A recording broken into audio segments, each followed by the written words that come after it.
ایک میری طرح کا دیندار تھا جو چہرے کا تو نیک تھا، اندر پتہ نہیں کیا کچھ تھا۔ ایک طوائف گزر رہی تھی، اس نے اس کو تبلیغ کر دی، کہنے لگا بس کر دے، سیانی بن جا۔ تو کسی دانشور میں لکھا ہے اس نے بڑا سخت جواب دیا اس عورت نے، کہنے لگی بابا میں تو جو ہوں وہ نظر بھی آ رہی ہوں، تو بتا جو تو نظر آتا ہے وہ تو ہے کہ نہیں؟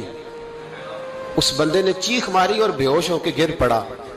تو لوگوں نے کہا بابا آج کسی صوفی کا کلام سنا ہے جو بے ہوش ہو گیا؟ تو اس نے کہا نہیں، آج طوائف کی بات سنی ہے، طوائف کی۔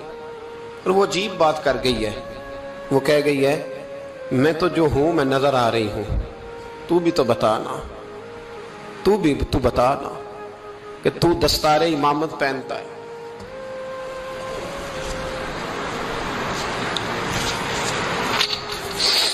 تو بتا تو جو کہلاتا ہے تو وہ ہے کہ نہیں؟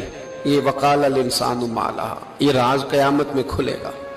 ہم جو کچھ بتا رہے ہیں نا اپنی زبانوں سے، ہمیں اپنے گناہوں کا احساس ہونا چاہیے۔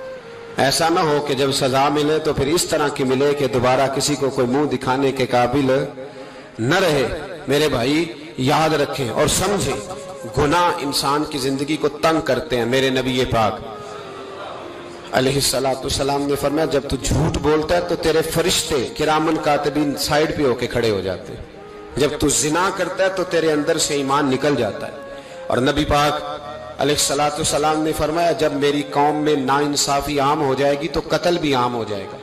اور سن لو لکھ لینا یہ حدیث دل کی تختی پر، نبی پاک علیہ السلام نے فرمایا جب میری قوم میں بے حیائی اور بدکاری عام ہو جائے گی تو دو سزائیں اللہ دے گا۔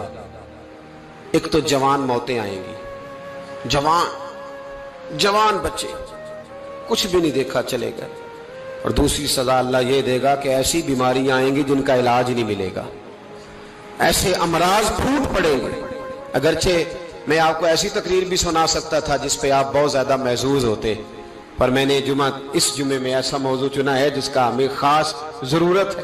بھائی دیکھیں تو صحیح، کہیں ایسا تو نہیں کہ ہم ان عیبوں میں مبتلا ہیں۔ میرے نبی کریم علیہ السلام نے فرمایا جب تم نیکی کا حکم دینا اور برائی سے منع کرنا چھوڑ دو گے پھر اللہ تم پر ظالم حکمران مسلط کرے گا۔ اور اگلے لفظ اس سے بھی زیادہ سخت ہیں، محبوب فرمانے لگے پھر تمہاری نیک لوگ دعائیں بھی کریں گے تو اللہ وقتی طور پر ان کی دعاؤں کو بھی قبول نہیں فرمائے گا، اس لیے کہ تم لوگوں نے نیکی کا حکم دینا اور بھلائی سے روکنا چھوڑ دیا۔ عزیزو یاد رکھو جب گناہ عام ہوتے ہیں تو پھر حالات بدلتے ہیں اور لوگوں کو سزا ملتی ہے ان کے گناہوں کی، بلکہ یہاں تک لکھا ہے کہ نیت خراب ہو تو سزا شروع ہو جاتی ہے۔ کیا خراب ہو؟ بولیے گا، نیت بھی خراب ہو تو سزا۔ حضرت رومی کہتے ہیں کہ ایک بادشاہ کو پتہ چل گیا کہ ایک آدمی نے بڑا اچھا باغ لگایا ہے، خوبصورت باغ ہے، مالٹے کا کنوں کا باغ، بڑا پیارا۔ بادشاہ نے کہا ذرا جا کے دیکھتا ہوں۔ بادشاہ سلامت باغ دیکھنے آئے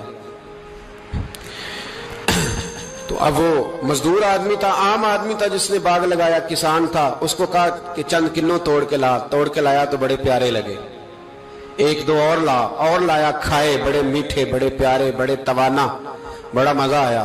تو بادشاہ کے دل میں خیال آیا کہ اس پہ قبضہ نہ کر لوں باغ پہ۔ ہمارے ہاں نا کرائے پہ دکان دیتا نا مالک، تو جب کسی غریب کی چل جاتی ہے کہتا ہے تو خالی کر، میں نے خود ڈال لی ہے، چل گئی نا اس کی۔ حالانکہ رزق اپنے اپنے نصیب کا ہے، رزق اپنے اپنے نصیب کا ہے، جس کو اللہ تعالیٰ چاہتا ہے عطا کرتا ہے۔ تو اس کو